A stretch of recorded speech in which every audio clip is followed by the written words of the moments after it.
भोपाल से आपको बता दें, मंत्री शिवाजी नरेंद्र पटेल के बेटे की गुंडागर्दी के मामले से जुड़ा हुआ ये बड़ा अपडेट है। मंत्री के दबाव में शहपुरा थाने के 4 पुलिसकर्मी सस्पेंड हुए।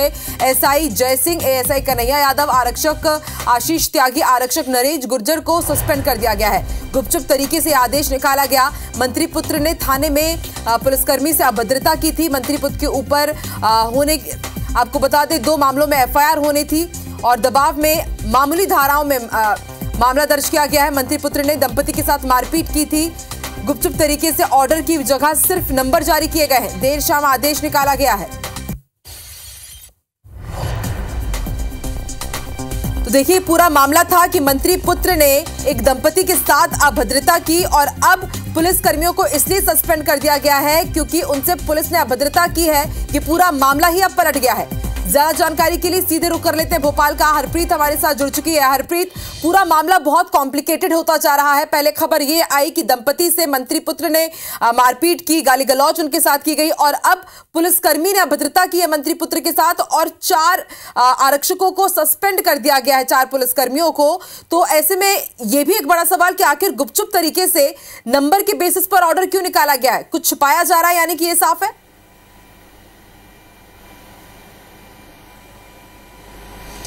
बिल्कुल, देखिए जिस तरह से यहाँ पर दबाव चला है, राजनीतिक रसूख यहाँ पर चला है। कल मंत्री के बेटे, मंत्री शिवाजी नरेंद्र पटेल के बेटे अभिज्ञान पटेल ने पहले एक युवक को टक्कर मारी, उसके बाद उस युवक के विरोध करने पर जमकर दोस्तों के साथ उसे पीटा और इसी दौरान जब एक महिला और उसके पति ने उस युवक को बचाने की कोशिश की तो सरेआम अभिज्ञान पटेल ने उस महिला और उसके पति को भी बुरी तरह पीटा, सिर पर गंभीर चोटें दी। जब ये दंपति थाने पहुंचा तो पीछे पीछे अभिज्ञान पटेल अपने दोस्तों के साथ थाने पहुंचे और जब पुलिस ने वहां पर उसे समझाने की कोशिश की, वो थाने में महिला के साथ अभद्रता कर रहा था, गालियां दे रहा था, अपना रसूख मंत्री पुत्र होने का बता रहा था। जब पुलिस ने उसे समझाने की, शांत रहने की वहां पर सलाह दी तो वो पुलिस से उलझ पड़ा, पुलिस से अभद्रता, बदतमीजी की और उसके बाद पिता यानी कि मंत्री यहां पर पहुंचे और उन्होंने यहां पर कहीं ना कहीं जो पुलिसकर्मियों का आरोप है कि धमकाने की कोशिश की, अपना रसूख बताने की कोशिश की, गहमा गहमी मची।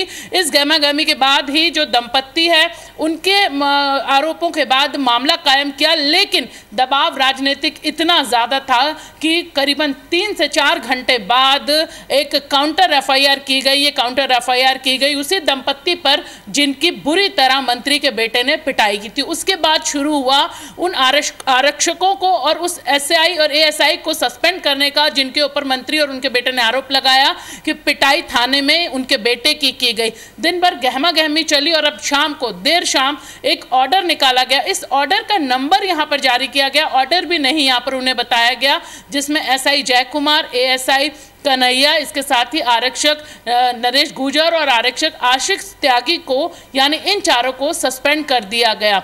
जबकि यहां पर तस्वीर पूरी तरह से साफ थी कि समझाने की कोशिश थाने में मंत्री पुत्र को की गई थी कि यहां पर चिल्लाओ मत या महिला से एक नहीं कई सवाल यहां पर खड़े हो रहे हैं। देखिए, एक तरफ सीएम डॉक्टर मोहन यादव कहते हैं कि हम रसूख नहीं सहेंगे, तत्काल एक्शन लेते हैं, एसपी या फिर कोई भी हो, तहसीलदार हो, अभद्रता करता है तो उसे सस्पेंड कर दिया जाता है। और यहां पर मंत्री पुत्र ना दंपति के साथ मारपीट कर रहा है, पुलिसकर्मियों के साथ भी अभद्रता कर रहा है, तो उल्टा पुलिसकर्मी सस्पेंड हो रहा है। जीतू पटवारी आज जाते हैं, उन्होंने कहा कि हम सीएम को पत्र लिखेंगे, लेकिन बीजेपी की तरफ से अब तक कुछ भी स्पष्ट तौर से नहीं आया, ना ही उनके पिता कुछ कह रहे हैं जिनके पुत्र ने सरेआम पिटाई की है। तो पूरा मामला और उलझता जा रहा है। राजनीति का दबाव इतना ज्यादा।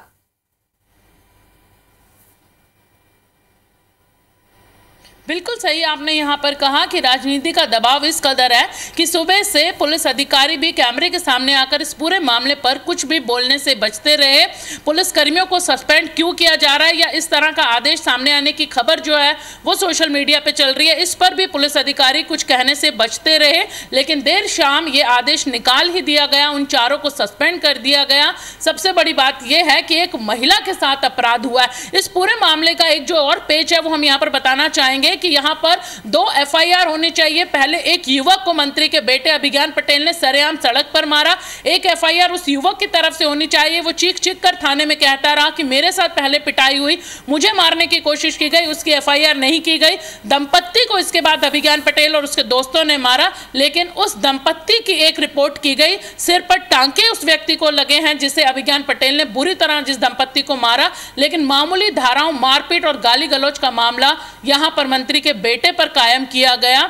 और उसके बाद जब दबाव बहुत ज्यादा बढ़ा तो उल्टा दंपत्ति के ऊपर पुलिस को मामला यहां पर रसूख के चलते दर्ज करना पड़ा। महिला के साथ अपराध हुआ, महिला के साथ बदतमीजी हुई, महिला को जान से मारने की सरेराह कोशिश की गई, लेकिन उसके बावजूद महिला पर ही मामला दर्ज किया गया। सरकार एक तरफ महिलाओं के लिए यहां पर बात करती है, उनके लिए कानून व्यवस्था पुख्ता करने की बात करती है, लेकिन किस तरह से यहां पर दो तरफा सरकार चल रही है उसका एक जो नमूना है वो यहां आराम से देखा जा सकता है कि किस तरह महिला के साथ बदतमीजी थाने के अंदर भी होती है, बाहर भी होती है, लेकिन फिर भी काउंटर महिला के ऊपर ही जो मामला है दंपत्ति के ऊपर दर्ज किया जाता है। पूरा मामला अब सामने आ चुका है। IBC 24 ने इस खबर को प्रमुखता से दिखाया। शायद अब हम उम्मीद कर सकते हैं कि शायद प्रशासन जागे, पुलिस वाले जागे और शायद मंत्री पुत्र को गिरफ्तार किया जाए। बड़ी बात यह है कि जनप्रतिनिधि हैं, जनता के लिए ही ये बने हुए हैं और देखिए किस तरह से इनके बेटे जनता के साथ मारपीट कर रहे हैं, महिलाओं के साथ ही अभद्रता कर रहे हैं।